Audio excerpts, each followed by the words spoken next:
attaquez-vous à une chose, explorez votre marché. Salut la team, j'espère que vous allez bien. Je suis très heureux de faire cette seconde vidéo de mon channel YouTube et aujourd'hui je vais apporter mes réponses sur un sujet clé pour tous les porteurs de projets. Comment sait-on qu'on a une bonne idée de boîte? C'est parti.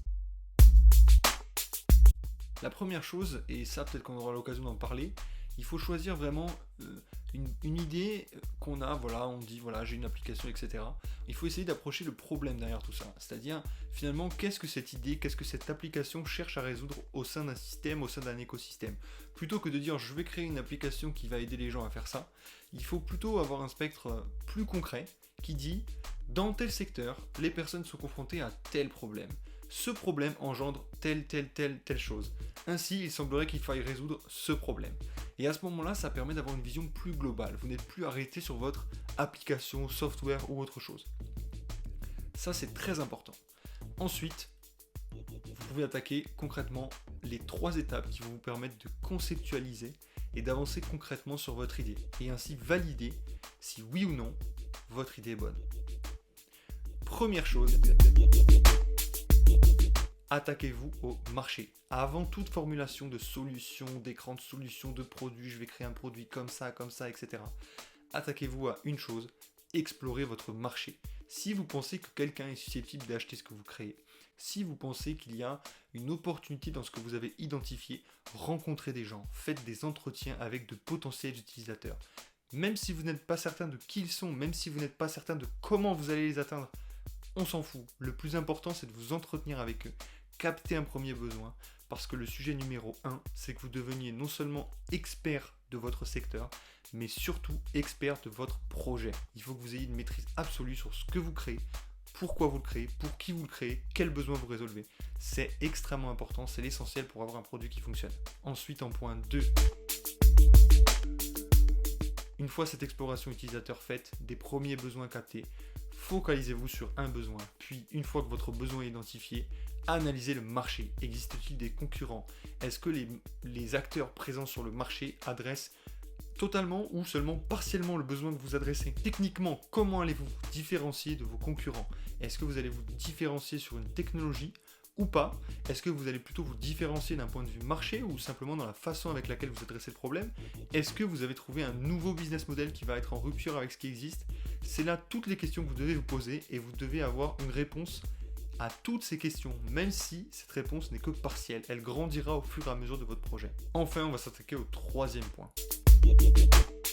Une fois que votre marché est validé, c'est-à-dire une fois que vous avez validé qu'il y a une opportunité grâce à votre exploration, une fois que vous avez prouvé que vous pouvez gagner face à des concurrents, que techniquement votre solution est faisable, on s'attaque au 3e point, qui est en général le plus oublié et le plus compliqué pour bon nombre de porteurs de projets, l'aspect financier.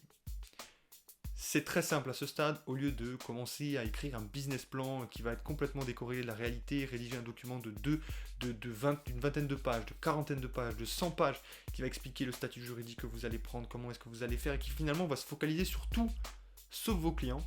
Allez à l'essentiel. Quel modèle financier de base aujourd'hui vous pouvez imaginer, avec les moyens dont vous disposez actuellement? Est-ce que vous voulez aller vers un modèle financier agressif? Dépenser un maximum de marketing pour un maximum d'utilisateurs jusqu'à atteindre une rentabilité de marché qui va faire que tac, vous avez un produit qui finalement domine un marché international?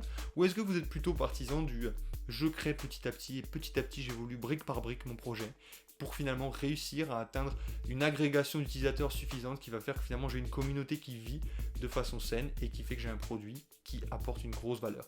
C'est vraiment 2 approches différentes et chaque start-upper, je dirais, aura son approche, chaque entrepreneur aura son approche préférentielle. Pour ce qui est concrètement du modèle financier, privilégiez un modèle simple, faites un Google Sheet, faites un Microsoft Excel et ventilez simplement en disant voilà, j'ai des coûts, j'ai des revenus, on va faire simplement la chose suivante.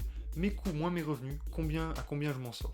Et évidemment, plus vous réussissez à aller dans le détail, mieux ce sera. Si vous mettez simplement une ligne marketing et en coût et c'est tout, ce sera pas bon. Par contre, si vous précisez les salaires, les coûts marketing, d'acquisition, si vous arrivez par exemple à préciser même le délai qu'il vous faut pour rédiger du contenu organique, qu'est-ce que ça vous coûtera en termes de salariat si vous avez des équipes en temps horaire, par exemple, précisez-le. Si vous êtes capable d'estimer les coûts fixes de vos locaux, précisez-le. Bien entendu, un niveau de détail important est super intéressant. Néanmoins, à ce stade, vous êtes encore en phase de projet, c'est-à-dire qu'il faut vraiment être généraliste. Entrer dans le détail ne sert à rien parce que potentiellement votre idée, votre projet, 6 mois après, n'aura rien à voir.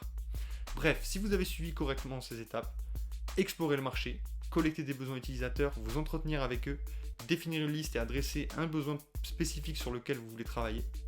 2. Vous avez développé une approche technique et vous savez comment vous vous différenciez de vos concurrents, potentiellement technologiquement ou par autre chose. 3. Vous avez développé un modèle financier, une première approche avec des hypothèses d'entrée sur le marché. À ce moment-là, vous êtes tout bon.